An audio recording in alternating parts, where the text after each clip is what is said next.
Hi, Jesse. Hi, You Reese. ready for some juicy bits? No, wait. Too late. Canadian politics is boring, juicy bits.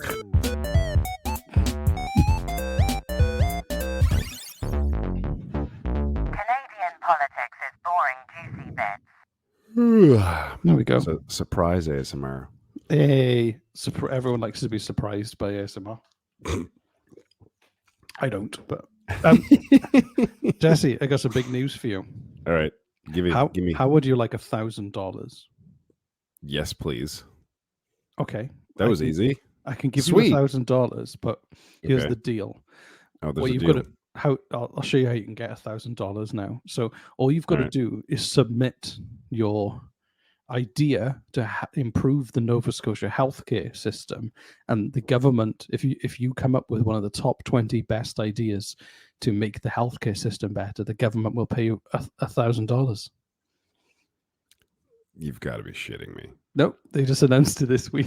So You're fucking no, kidding me. no, This is a thing. Sorry, This is there's an not actual 20. thing. There's 50 prizes worth $1,000. So the Nova Scotia government is keen to improve the province's ailing health sector and is offering 50 prizes of $1,000 to healthcare workers who have ideas for improving the system. So basically, they've gone, hey, I know you elected us for our ideas to improve the healthcare system. We've kind of run out. So we're offering $1,000 cash prize for anyone.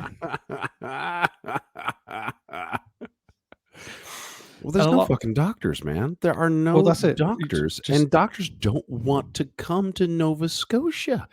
It's Do you a know what? shithole. Do you know what I would do? Just give 50 grand to a doctor to convince them to come here. And then you've got one more. That's a good idea. You got one more doctor. I'm yeah. going to submit that idea. Other ideas. I don't know. Maybe get surgeons to just operate on multiple people at the same time. Oh, that's good. Yeah. Just- yeah. They just work the room and go around like you work in a fast food Like a restaurant. buffet. Yeah, exactly. Yeah. Just a moving conveyor belt, like Henry Ford. He did the moving conveyor belt. Right. Revolutionary. Just have a moving conveyor belt of people who've been cut open, and you fix them, and then the next one comes along. Oh, that's a great idea. We just need to industrialize medicine. Yep. No, that's perfect. I did say there was an improvement that happened sometime in the past 10 years, where if you had they introduced minor emergency instead of like the emergency room where everything was triaged, which is important because if you go in with a heart attack, they need to see you first above everyone else, right? But that meant that if you had like a broken finger, you were waiting for 20 fucking hours. Yeah, because more serious stuff would just constantly come in and bump you back. Come in. Yeah. So now they come in and they see like, oh, we're gonna put you over in minor emergency, and that was for minor emergency, and it worked great. It was awesome. You only waited a small amount of time. So that was an improvement. I'll give you that. The other thing is all family doctors. I got a family doctor. It took about 2 years for us to get a family doctor. But our family doctor is from the UK, and they came over here because it's way better to be a doctor here than there is in the UK. So there's plenty of other countries that'll quite happily come over here and you can recruit doctors from. Yeah, but from what I understand, there's like a huge onboarding process if you've got medical education in another country. And So the problem is they just need to change those rules and go, well, do you know what? Those doctors in other countries, they're not fucking it up all the time. Right. Maybe if they come to Canada, they could do just as good a job. I mean, like, I get it. I get it. I understand the desire to have a uniformed body of educated doctors in one country and having other doctors from other countries come in. You want them to be on board with whatever your other doctors know here. That makes sense. Yeah. I get that. But from what I've heard, it's like beyond ridiculous. And also, if you want to do that, you've got to accept that you'll get less doctors. And you've got to wait a lot longer for more doctors. So anyway, government's been given a lot of criticism, basically saying, have you run out of ideas? It kind of feels more like a PR gimmick. I don't know what'll come out of those ideas, Right.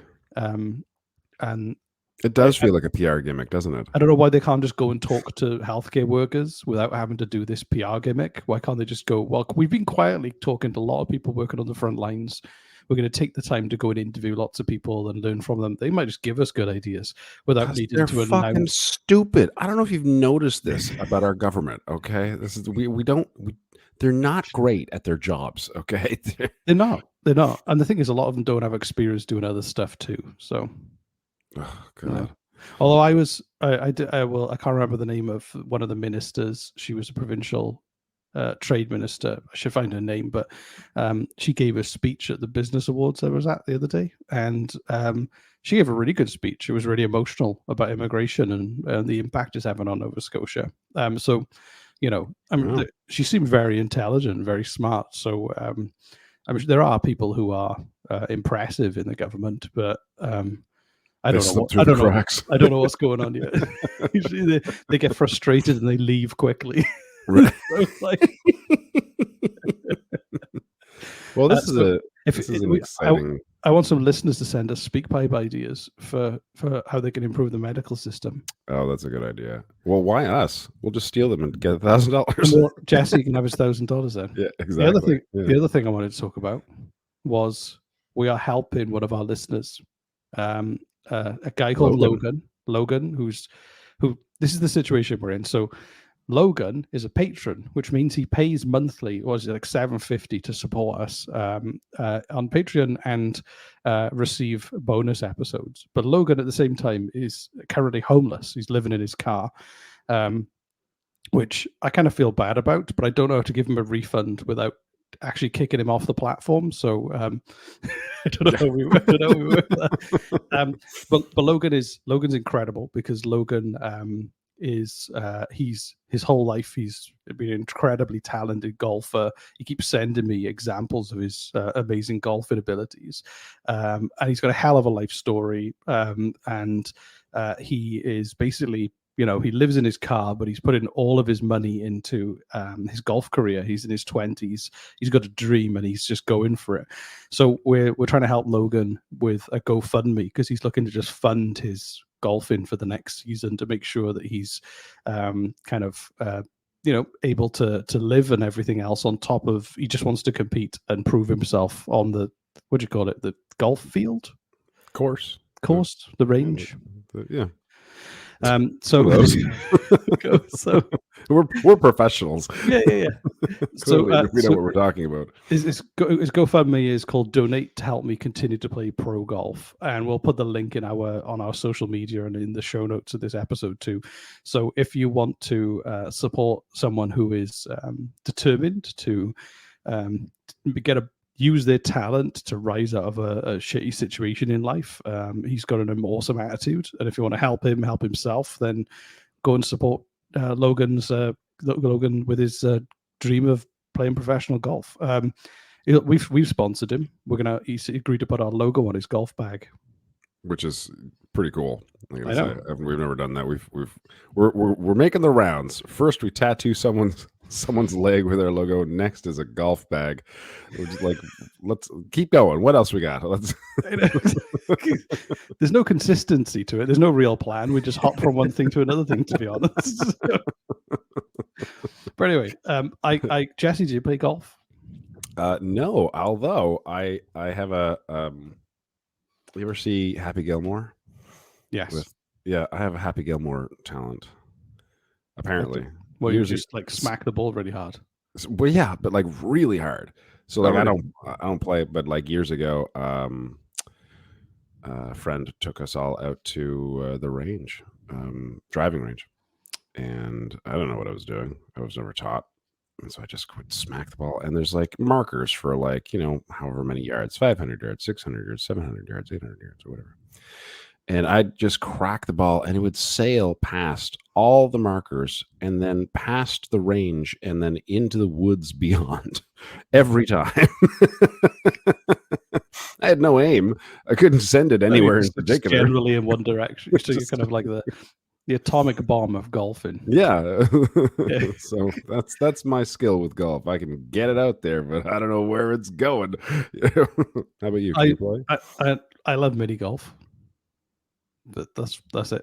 I don't know. I don't think I'm ever going to be ready for big boy golf on the outside courts. If it's me, that's what it's called, actually. Big boy golf. Yeah. I like windmills. There's a nice glow in the dark kind of called Putting Edge in Bayers Lake near me.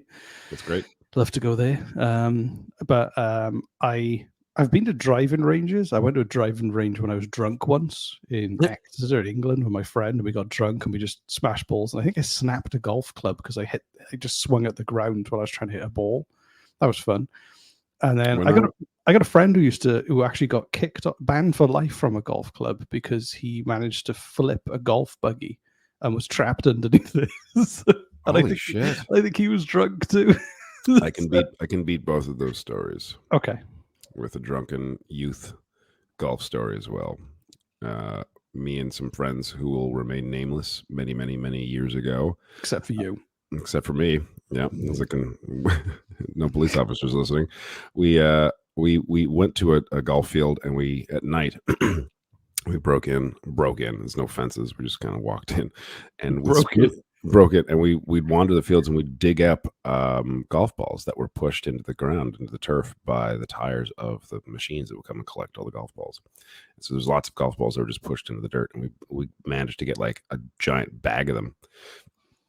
And then we drove down to the harbor, and we dosed the balls with kerosene, lit them on fire, and hit them at the boats in the harbor. Nice. Yep, it was amazing. What a troubled youth you had.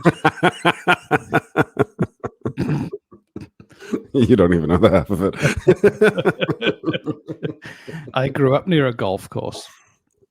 And also there was, so as kids, you find value in weird shit like golf balls, for instance. Like, oh, imagine going up for a walk up through the golf course and finding like is it titless, whatever it's called. Titless, yes, titless. Titless. No tits here. The world's top golf ball, known as the Titless. That's why it goes so fast. How's that car driving so quickly? No tits. Exactly. Oh, right, yeah, that's what it is. They're like those slow golf balls with tits all over them. But anyway,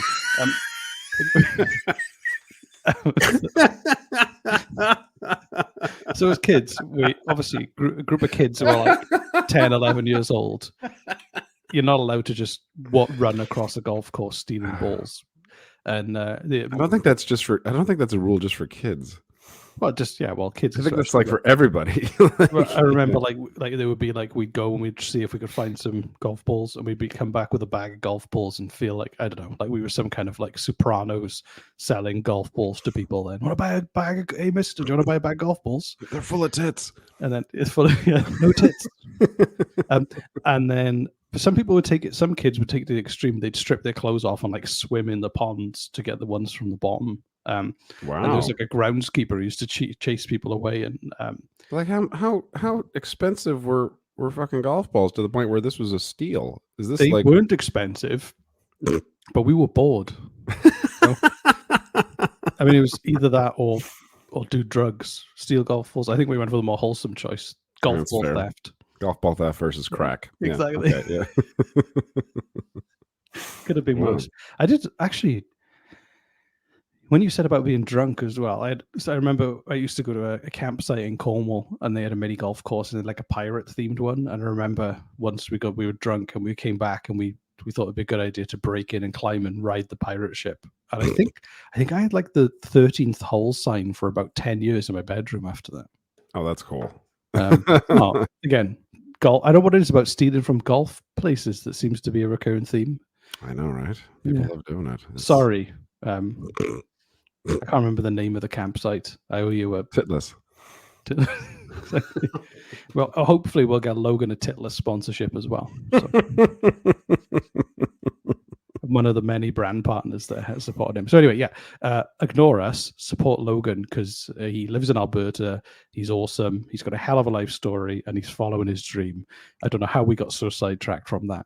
We had we talked about three separate things during this juicy bit. So it was first of the how do you make $1,000 by helping the government do their own job, figuring out better healthcare. Secondly, support Logan on his course to becoming the world's greatest golfer. And third, steal from golf courses. Everybody, they're fun. It's fun to do. Set things on fire and hit them at other people. Exactly. Yeah. Do you have any suggestions for making the Nova Scotia health care system better? Me? Yeah. I already said, like the Henry Ford style production line for surgeons. Oh, you were serious. One to slice okay. them open, one to slice the next layer open, one to look at it and go, one to pull the thing out, one to put the other thing in, one to sew them up. And you just kind of do the I want the job where I just stand there and go, that's I'd be great at that. Yeah. This looks a bit yellow. Let's take it out. I mean, that's why I just think people need to industrialize their process, and it'll be fine then. Yep. I like that a lot. That's And great. if and then if you the thing with production lines though is that you do tend to get a lot more defects. So My suggestion is to make Nova Scotia not a shit place to live. Although I don't That's think a you good can do one. that with $50,000. But I think I think it's a cynical PR campaign. So when it comes back around, they can go, well, we listened. we listened to We offered money to people's wonderful ideas. It's just that's where it seems like to me. Whereas you could just talk to those people because they work for you. You don't want. It's so stupid. Like, ask professionals. Don't ask the general public to do the job of a professional.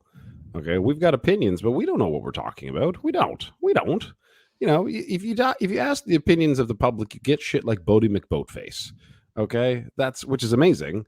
But you've heard Which of that. they overruled. They didn't call it that. I know, which is so much more infuriating. Hey, we're all about democracy. Let's let you vote what you want. No, dictatorship. You're not having that name. Like a province called Bob. That's the thing. Is like that's why we'll never really have full democracy, because if you're in power, people like to do things for stupid reasons as well. People will just prank you and that kind of thing. So it's one last thing. Let's jump on to it. This is a very long, juicy bit. So you remember Justin Trudeau promised that when he was elected, he was going to change the voting system, so there's no more first past the post. Yes, so I do. There was a chart and it showed that if he right now, he could actually still do that with the work of the NDP, and the NDP want that. And right now, it looks like he's going to get totally smashed by the Conservatives in an election which is first past the post. If he wanted to, he could actually do that electoral reform now as he's leaving, which would totally transform how the elections are done, and would mean that the Conservatives would not be able to get a majority and take power. They'd have to form a coalition. Oh, wow. So if he wanted to, if it looks that bad for him, he could play that little ace up his sleeve, finally do the electoral reform after that he promised 8 years ago, and then at the same time totally stop Pierre Poilievre from being able to have a majority government. Well, Justin, we know you're listening. He always listens. He sends me emails all the time. I never reply. Don't like him, but I get dick pics from him. I don't like it. I just ignore it. Yeah. He keeps pinging me his location. I don't know why.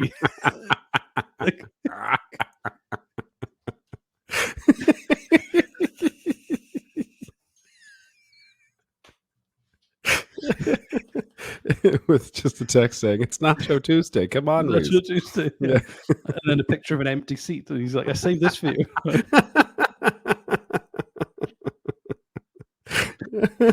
But anyway, I just thought that was quite interesting. I don't know. I don't think he'll do it because it'll be hard for the Liberals to win power again. But if he really wanted to fuck Poilievre over, you don't have to use over. I don't know. Yeah. Anyway, so in conclusion, go and support Logan on GoFundMe. The link will be in the show notes, or it'll be on our links on social media. Donate to help me continue playing golf, pro golf at GoFundMe. And go and read his story. Go and read. He's spent a lot of time writing out his life story and where he's at, and his kind of an experience in life that has led to kind of where he is. Mm-hmm. Go and read it. Help him out. Be a part of his success story, and let's help him be the new Tiger Woods, but without all the sex. That's gonna be his new slogan. Unless that's what he wants. I'm the new Tiger Woods, but without all the sex. Yeah. So yeah, bye everyone. Bye everyone. Canadian politics is boring, juicy bits.